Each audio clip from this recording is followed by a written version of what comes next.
today, a major talking point will be about a story on the ESPN website on Joel Embiid. It's a long story. It goes into many chapters of his life. It goes into many parts of his head.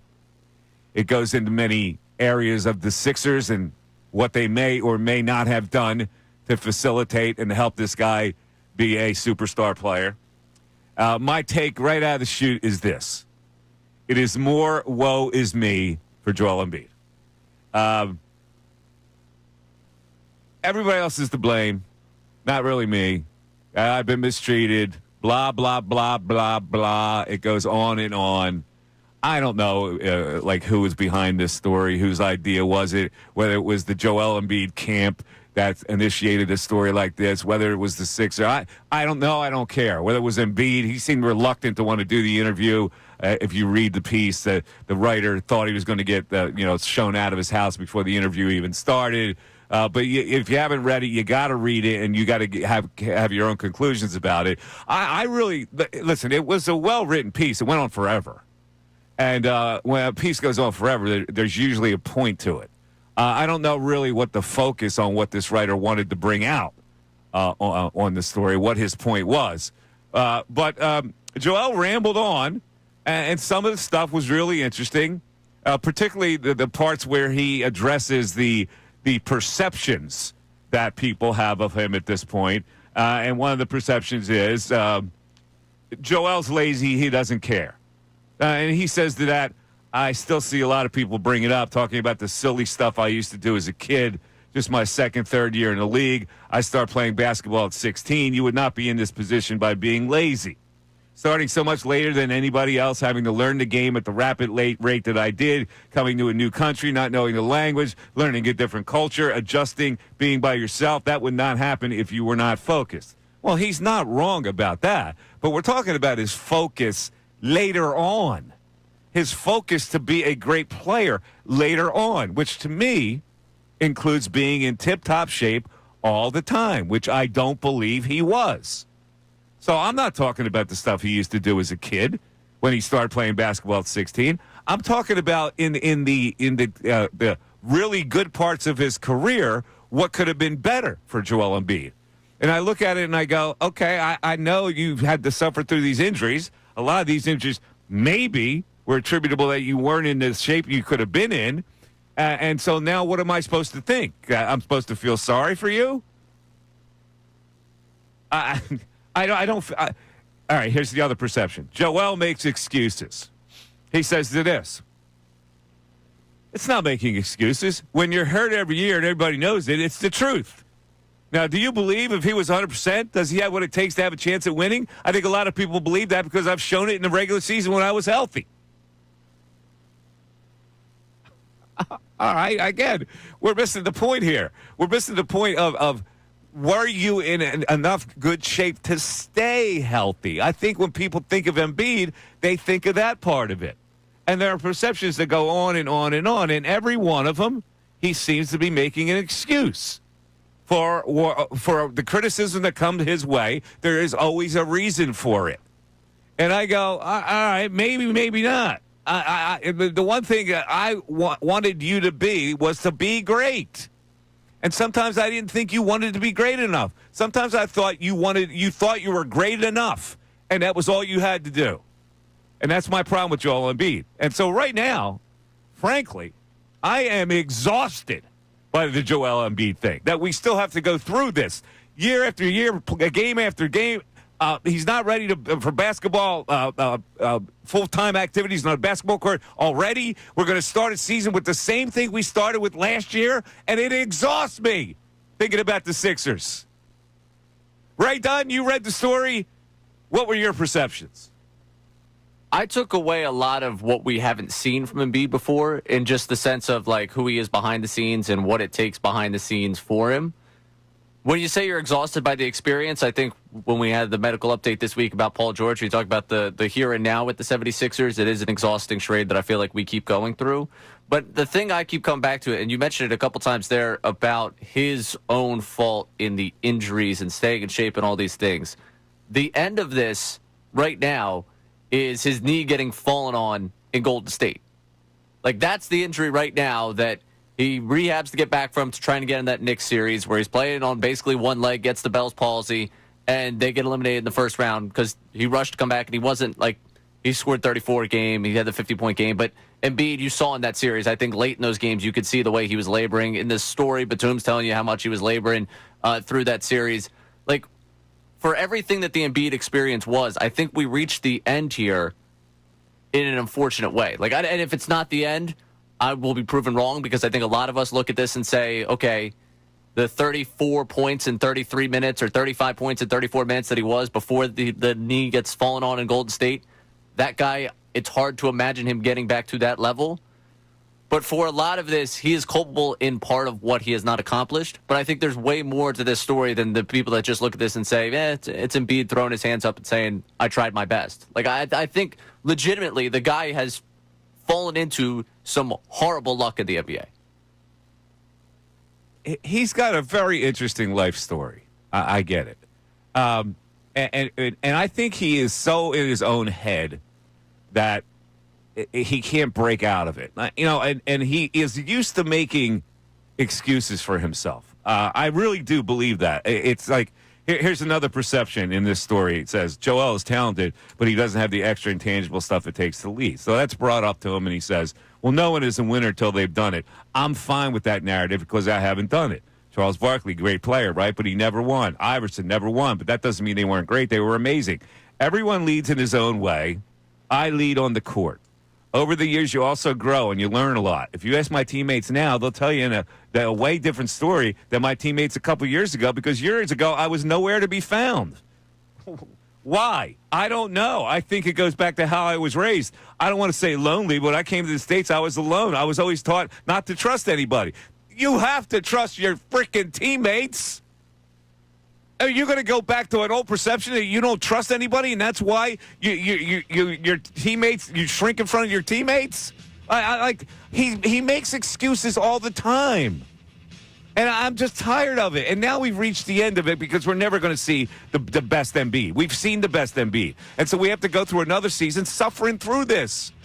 It's hard to suffer through a season. 610-632-0975. The Mike Missanelli Show. I'm going to talk about something that I heard on the morning show today about how we need to enjoy this season for reasons that are unclear to me. I don't know why I have to enjoy this season. It's the same old thing. It's the same old angst. I got to address one more thing. It's that I heard on the morning show. I believe it was uttered by, I call him Pie in the Sky Connor. Connor Thomas, Pie in the Sky. Everything's the wonderment of Connor Thomas. And he said something like, well, I'm going to look at this season like we're going to enjoy the season. We're going to enjoy we're looking at, some of the guys on this team and their growth and all that. And I go, how in the world do you enjoy a season that is going to be completely weighed down still by the two aged stars who the team's fortune depends on? How do you enjoy a season? Like, you can enjoy a season where a team is young and growing into something, and maybe they're not a contender, and you can follow their progress. That's enjoyable. You can enjoy a team that was led by one superstar and four role players, and that was the head coach coached the bejesus out of them with the Iverson team and Larry Brown. You can enjoy that kind of a team.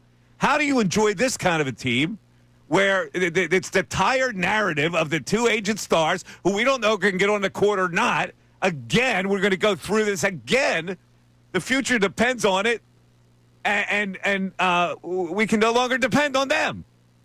What's fun about that? What's enjoyable from game to game about that?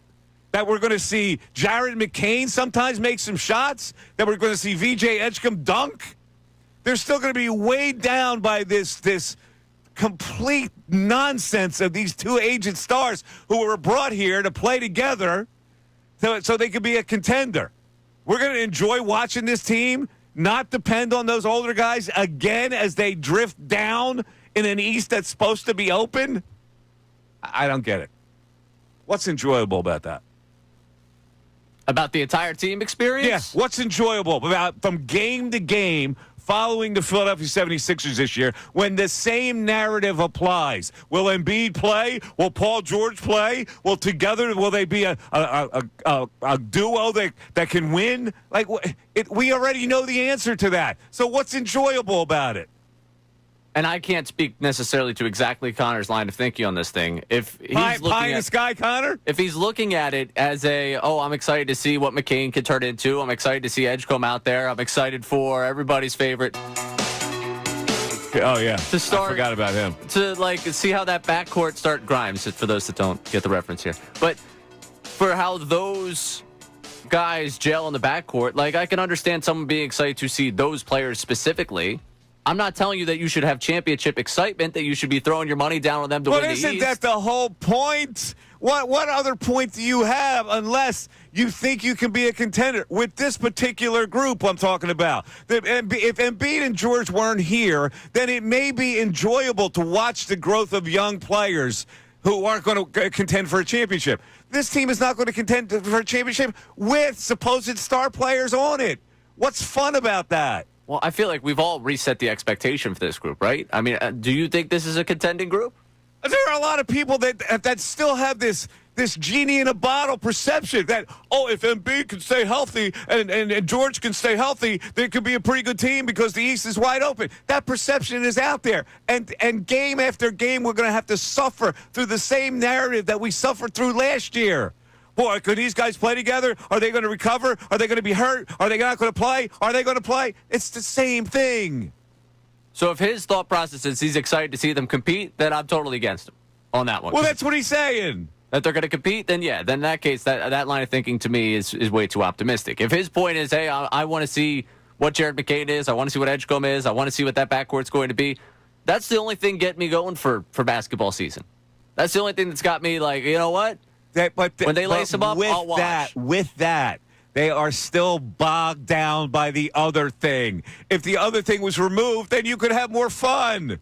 Well, yeah, but I'm not expecting to have championship level fun. I'm not expecting second round level fun at this point. It's depressing. There are a lot of people that do expect that. And my point is they're going to get slapped down again from one side of the face to the other. How many people expect them to be right, you hear the people. Well, if they can stay healthy, you never know. If Embiid can stay healthy and George can stay healthy, wow, who has a duo like that? You're hearing that. You hear that from some of our own people in this building. Yeah, I guess Billy C's throwing that around. Billy Basketball. Oh, geez, we went from Billy Baseball to Billy Basketball now. Yeah. Yeah, I mean, I guess the sentiment is there from some people. Maybe I've just thrown it out as such a non-possibility that I'm not letting myself even start to feel the excitement. Because usually, I mean, the glass is always half full with me. You know, I like to look forward to things. What I'm looking forward to with this team is not competing. I can't even be that optimistic. I can't even talk myself into that reality. I'd love to delude myself into thinking that they're going to compete. I don't need optimism. I need misery. But that's what I'm saying. You don't understand? I need misery. The misery is the message to management. If I'm miserable, that should tell you, I think, where most of the population's at. If I find myself miserable. The optimism is they got away with a bank robbery. If you're optimistic, they messed this thing up so much that any optimism puts coins in their jar.